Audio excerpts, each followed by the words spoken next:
The New South Wales State Government is now considering sweeping changes to the Workers' Compensation and Third Party Act. A discussion paper circulated by the government says basically that the cost of these claims has got out of hand. It is considering a number of options aimed at cutting these costs. One of the most controversial of these measures is abolishing the right of workers to take their claims in a lump sum. The discussion paper says that lump sum payments induce people to overstate the severity of injury. However, the president of the Newcastle Law Society, Bob Foggo, today accused the state government of trying to rush the new proposal through without giving people enough time to consider their full implications. All the proposals seem to have that in common, particularly in workers' compensation. The proposals do away with redemption, they do away with entitlement to damages at common law for negligence in the workplace, and the proposals in the transport legislation, the third party, do away with lump sum damages and puts everybody on a pension. It just seems extraordinary that such far-reaching legislation or proposals have been put before the public with such a limited time for them to respond to them. He said many people were trying to settle claims in undue haste, accepting a bad deal because they feared that by next January they may not be entitled to take any of their money in a lump sum. Many people at the meeting feared that if the spouse who received the pension died, they might lose the pension entirely. Mr. Foggo said that the discussion paper left many issues unexplained, and for this reason it was generating widespread fear. Some people came to the meeting armed with letters to be forwarded on to Premier Unsworth and other politicians. The group plans to hold another meeting next Saturday morning at the Workers' Club. If there's anyone here wants to say, look, keep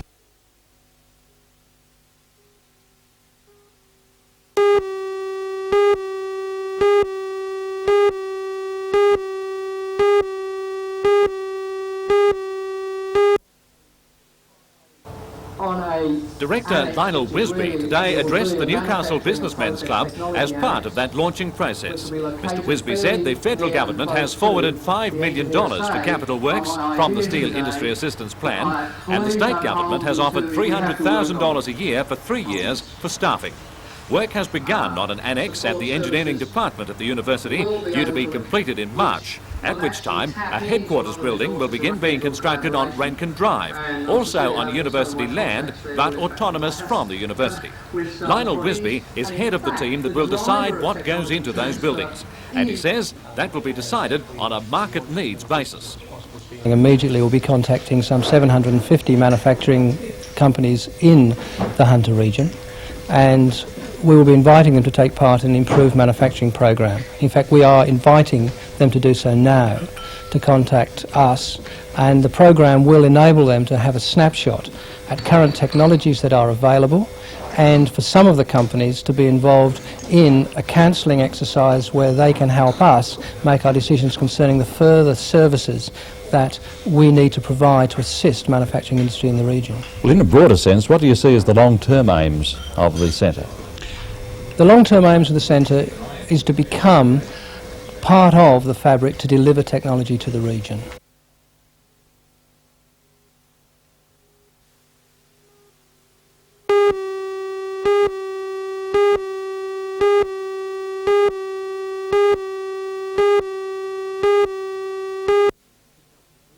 Picked up the feedback that Newcastle is doing well and that we are a strong, capable place. And if you can't win by fair means, then you're trying to distort your history and you're trying to use emotional attacks on us. And I think that's... He says there is no reason emanating from the Commonwealth for the project not to be placed on public display and seeking public comment before it's dealt with by Council. In fact, he says, it's Labor Party policy to do so. He went on to say that it would be disappointing if the Commonwealth requirements were used as the basis for breaching council parking codes and the public participation policies. Lord Mayor John McNaughton says most of the work was done before the council was sworn in, and that's why there hasn't been as much public comment. Do you think there should have been more public participation in this development? I would have liked to have seen more, but by the same token it's been carefully listed in all the minutes. I've been getting the minutes for years, get the minutes of the council meetings, and it's been listed all the time about why the land was being put together and why the plans were going to before council, and it's all been listed there over the last 18 months or so.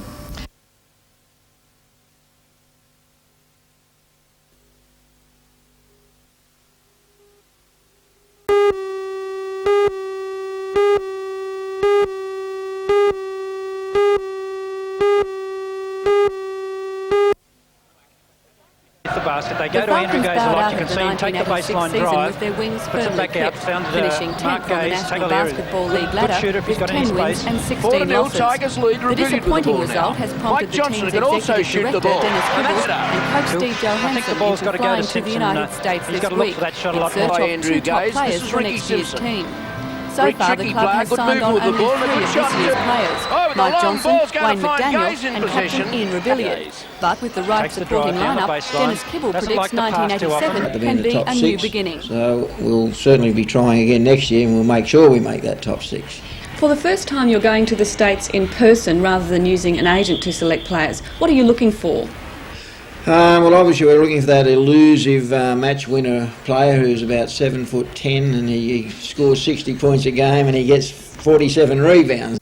Coach Johansson has made that quite clear that the big centre will be very, very necessary to win a National Basketball League, and then our next aim would be to find a power forward. But obviously, being that the season wouldn't start till next April, we'll probably maybe cheat a little bit and sign up to quite a few players, just in case some back out or whatever, and then we'll have our choice.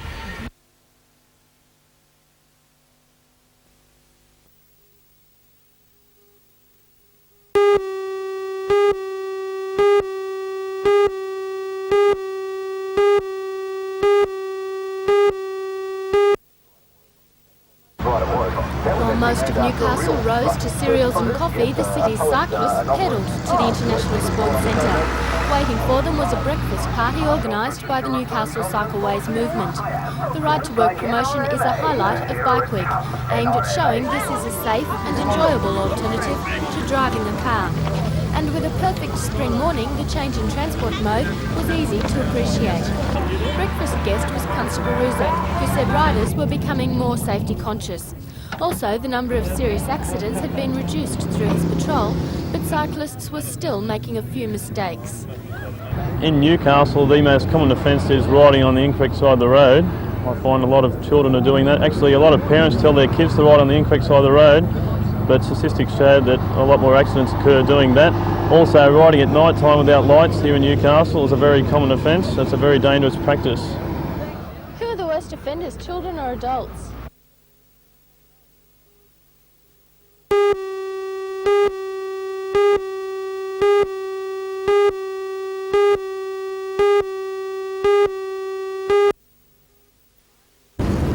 Mining is a notoriously hazardous occupation, and despite stringent safety regulations, accidents and injuries still occur. Up until now, the Joint Coal Board has had an insurance section to handle the problem, but now it will attack it from another angle. Well, the previous systems haven't addressed themselves to the main problem of rehabilitation, and because of that we believe there was a need for a change. We've dispensed with our old insurance division and introduced the rehabilitation program, which will be aimed solely at rehabilitating people back into the workforce and back into the community. A doctor, a physical therapist and an occupational therapist will travel from the service headquarters at Smiths Point to the mines to see any men whose injuries prevent them from working. Gary Want, director of the service, says this is an integral reason why he believes the service will be managing a the man. success. What we hope to do is provide expertise in the field of industrial medicine, functional assessment and workplace assessment for the man, so he can match the two up with his capabilities with the workplace requirements. The service is the first of its kind in the world, and if it is successful, the Joint Coal Board will establish other such services nationwide.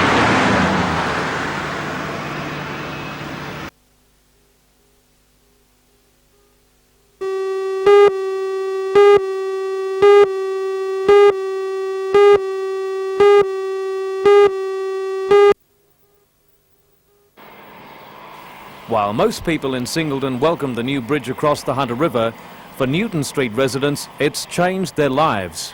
In recent months, coal trucks and semi-trailers have been using their street to enter the highway to Muswellbrook. Despite a 20-tonne load limit in place on the old bridge, a lot of traffic still finds this route more convenient. The problem for residents is highlighted by the never-ending potholes, which council fills almost every week. Some residents say they can't sleep properly because their houses vibrate as the trucks rumble by. You go and get a bit of sleep when they go by. The speed and the changing of the gears and the rattling. When they hit the potholes and they're going out empty, they shake everything. How long's it been since you had a decent sleep? Not since I've been on holidays. Well, my place is built up 3 metres and it vibrates as if you're on a boat when you get heavy traffic running along the road, and it stops us from, we're not young people anymore, we can't sleep as well as we should be able to. I don't think it can be policed. I think it's got to be closed or some other alternative. Singleton Shire Council has been reasonably sympathetic to the residents' problems. The police will discuss the issue tomorrow and a full council meeting will discuss the problem on October the 28th. But the chances of Newton Street being closed are slim. The council is concerned at the effect such a closure would have on traffic in John Street and Campbell Street. It also claims the new bridge couldn't handle the extra traffic which such a closure would generate.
Mines, it's also submarine and mine detector.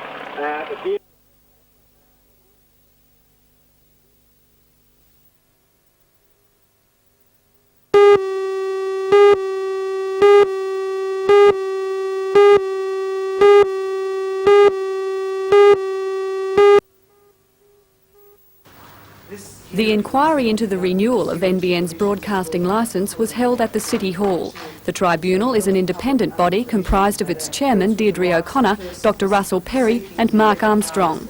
The inquiry followed procedural lines and was largely a data-gathering exercise for the panel, with NBN's chief executive, Joe Sweeney, providing detailed information on the running of the station. The issue of aggregation of regional stations was also raised at the invitation of the tribunal. Mr Sweeney was highly critical of the federal government's draft indicative plan and the consultant's report upon which it is based. He said the report contained inaccuracies and wrong assumptions and that the government had failed to consult both the industry and the public. He said if the plan is implemented, it would lower the standard of regional television. The technical operating conditions proposed by the Department of Communications are inadequate to provide coverage equivalent to existing regional stations. Mr Sweeney said both the viewing public and NBN would be disadvantaged by the plan. Substandard equipment has been recommended. The equipment recommended by the consulting engineers is below the standard commonly used in the industry. The ability to meet the timetable has not been canvassed. No study has been done as to the availability of terrestrial links or transmission facilities to enable operators to meet the timetable set.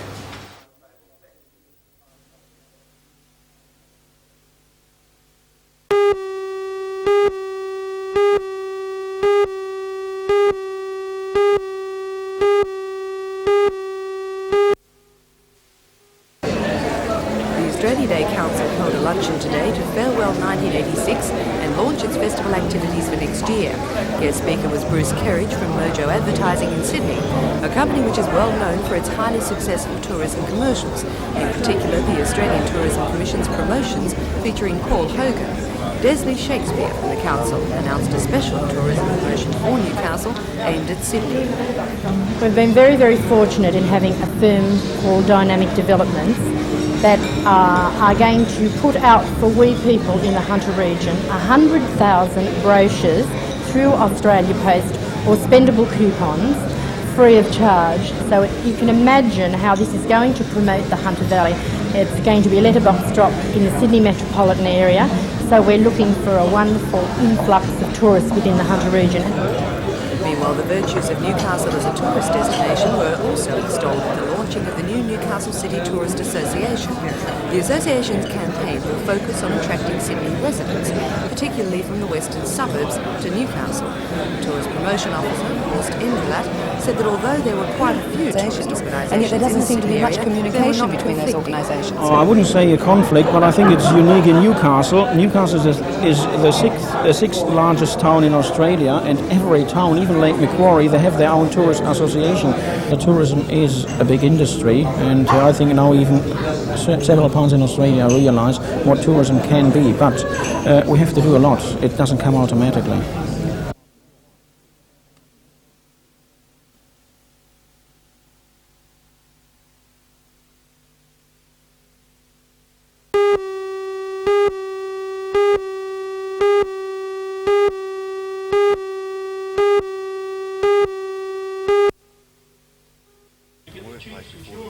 Jim Clark is fairly typical of most people claiming workers or accident compensation in New South Wales. 7 years ago, he injured himself unloading a truck at Wickham, and despite several attempts to re-enter the workforce to help support his family, he's been unsuccessful. The Lobby for Rights group, organised in Newcastle by Jim Clark, is nearly a week old, and the first of its type in the state.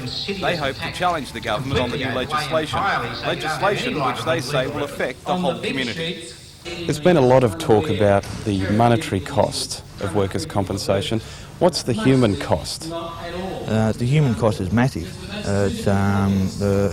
They don't realise the type of marriage crisis that we go through, the mental anguish, even at times suicide contemplations. There's a lot of people that have gone right beyond that and have attempted. And they don't realise that they're pushing them into a corner. They're starting to get like wild animals. Once they're in a corner, they're going to start frothing at the mouth and biting back. And this is the way the government is trying to get us now. If they take away our rights, we're absolutely gone. From today's meetings, petitions and letters will be presented to State Parliament at the end of this month in an attempt to block, or at least alter, the government's planned legislation. The government doesn't want...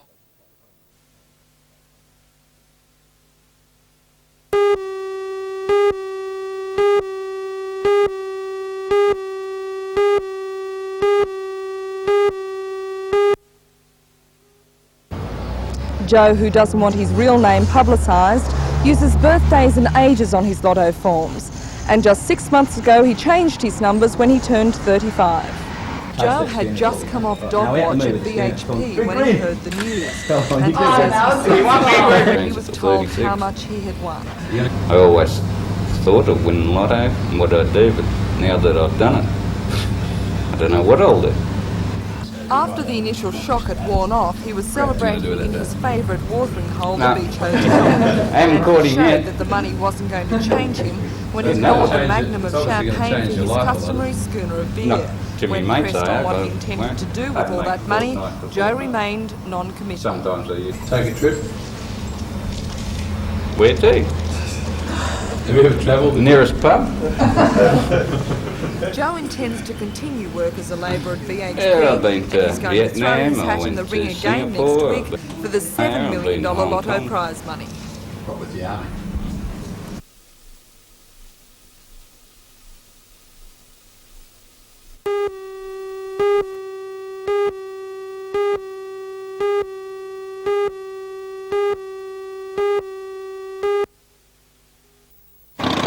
The 28 printers were sacked after management claimed they'd failed to follow recognised dispute procedures in holding a stop work meeting on Monday.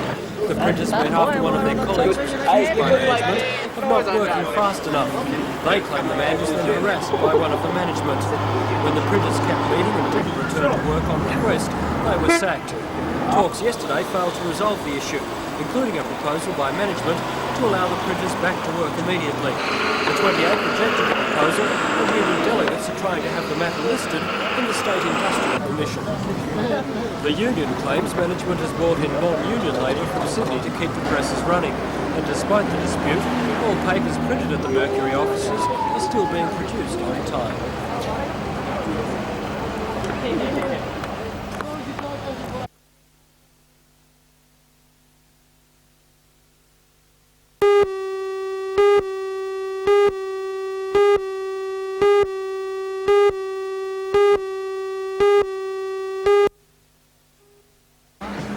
Hello everyone, I'm Mark Warren. Tonight I'll be reporting on opposition by mining company Coal and Allied to the proposed national highway route west of Newcastle. The company says if the proposal is adopted, it could threaten the viability of their West Walls End number 2 colliery. Join Ray Deneen and Anna Manzoni for all the news tonight at 6.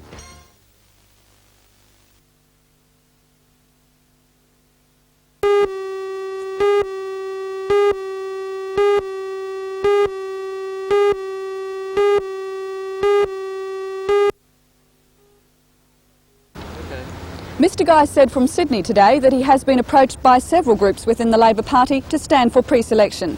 He said at this stage he's simply weighing up the pros and cons and that he expects to make a decision one way or the other within a week. However, the sitting member, Eric Fitzgibbon, says he is extremely disappointed that Mr Guy is considering opposing him. Well, I feel disappointed because I believe that I've done a splendid job up here. I believe that my chances of winning the seat of Hunter are immeasurably ahead of Mr Guy's. Does Mr Guy have the necessary credentials? Do you think he has what it takes? Well, I don't know. That would be for people who vote in the pre-selection to determine. But I'm not sure. I don't believe that Mr Guy will stand for the pre-selection. I think that he might be assessing the temperature of the water, and it's my opinion that he probably will decide not to stand.